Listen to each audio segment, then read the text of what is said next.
Eravamo rimasti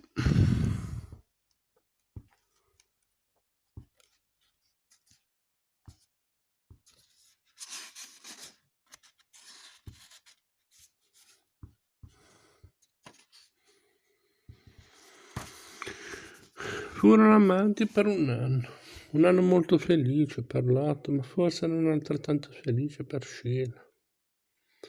Aveva 4 anni più di lui e sapeva che da quella relazione non sarebbe mai nato niente di buono. Si preoccupava dell'irregolarità della propria situazione e di quello che sarebbe stato per lei il futuro. Nello stesso tempo si sentiva soddisfatta. Era la sua prima relazione sessuale e la duplice sensazione di essere per Lotto madre e amante era gioiosa, dolce, incredibilmente pulita. Ma l'intuito femminile le diceva che ciò doveva finire, non sapeva come, ma ne era certa. E finì, infatti, in una terribile notte in cui John Vance gli colse sul fatto. Vance non era un uomo veramente crudele e non sapeva che la violenza della sua rabbia era ispirata dalla gelosia. Ma lui aveva 40 anni, un collo taurino e una forza da bue, mentre Lot aveva 16 anni ed era sottile come un giunco. E non ancora sviluppato del tutto ed era innamorato. Non aveva neppure la possibilità di spiegare i propri sentimenti a John Vance. Comunque perché John Vance gli si era lanciato contro con un profondo desiderio di uccidere. Lot non aveva alcuna probabilità di scampo e fu solo per grazia di Dio che Sheila riuscì a convincere suo padre a non ucciderlo. Dopo il primo colpo di John Vance, Lot non capì più nulla, fino a che non riprese i sensi accanto al torrente, ancora legato alla sua sella come un sacco da frumento. Come un sacco di frumento.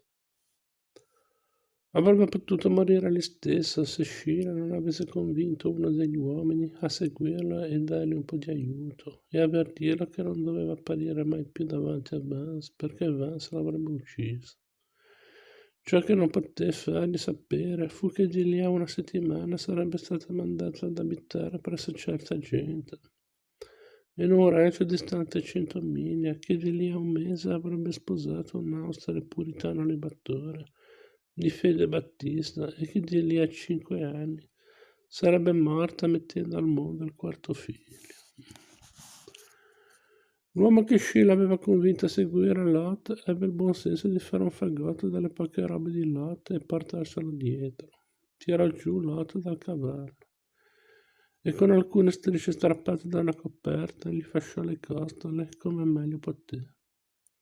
Prima di andarsene accese un fuoco accanto al punto in cui Lot giaceva e vi mise sopra una porzione di fagioli a scaldare. Legò anche il suo cavallo con una corda lunga, in modo che potesse brucare e che Lot potesse riprenderlo quando voleva. Lot dormì per quasi 24 ore. Appena sveglio si rese conto di essere tutto pesto e intorpidito. E ciò gli fece ricordare quello che era successo. La mandibola le faceva male e quando si passò la mano sulla faccia sentì che era gonfia e tagliata.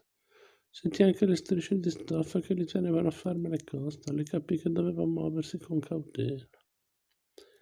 Per un'ora giocò accanto al torrente senza muoversi, ripensando alla caduta. Non aveva ancora 17 anni, era orgoglioso e già era stato gravemente offeso. Non l'avrebbe dimenticato mai più.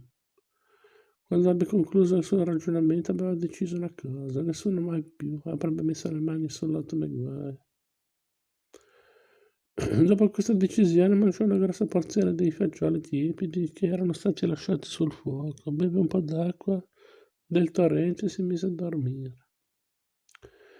Quando si svegliò di nuovo era l'alba, cominciò a pensare che ce l'avrebbe fatta. Riaccese il fuoco e vi mise sopra il resto dei fagioli a scaldare, mentre lui abbeverava il cavallo. Poi esaminò il fagotto e fece un inventario delle sue proprietà. Come si aspettava, trovò i suoi risparmi infilati nella fodera della giacca dei ricambi. Il furto non era un fatto comune fra i poveri alloggiati nelle baracche. La promiscuità era incessante e il morale si sarebbe ridotto a zero se l'onestà non fosse stata la regola. Si mise a contare il denaro. C'erano poco più di $200, una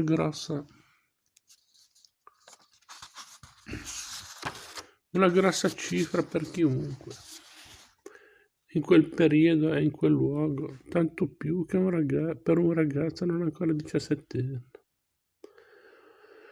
Lotta non beveva né visitava i bordelli nei giorni di paga e non c'era letteralmente altro modo di spendere il denaro, salvo forse per indumenti personali, ma lui non era tipo da interessarsi all'eccessiva eleganza.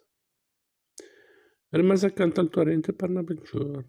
In tutto quel tempo nessuno passò di lì. Lotto venne lasciato solo con il suo dolore, la sua disperazione e la sua smania. È una cosa pericolosa essere lasciati soli a quell'età, con un'esperienza che non si può digerire, sentimenti che non si possono capire, problemi che non si sa come risolvere. Infine Lotto ammassò tutte le cose che non poteva risolvere e le seppellì sotto la terra protettiva del suo orgoglio.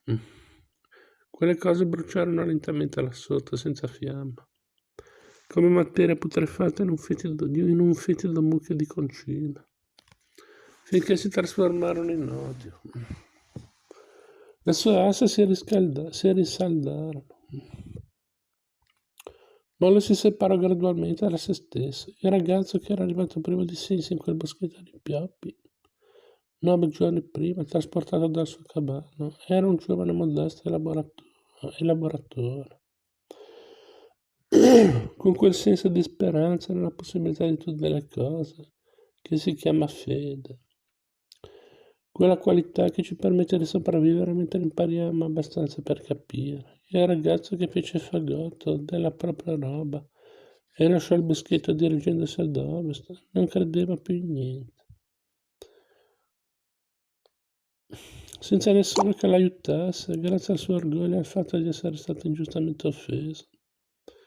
Si era messo in testa una pericolosa convinzione, l'unificante principio della violenza. Lot McGuire si era convinto che l'unica cosa importante al mondo era la supremazia di un uomo su un altro. Da quel giorno Lot McGuire ebbe in mente solo la vittoria o la definitiva sconfitta. E già essendo orgoglioso solo e incline a pensare in termini di vita o di morte, nella sua mente tutto si riduceva a uccidere o a essere ucciso. Solo questo le interessava e nient'altro.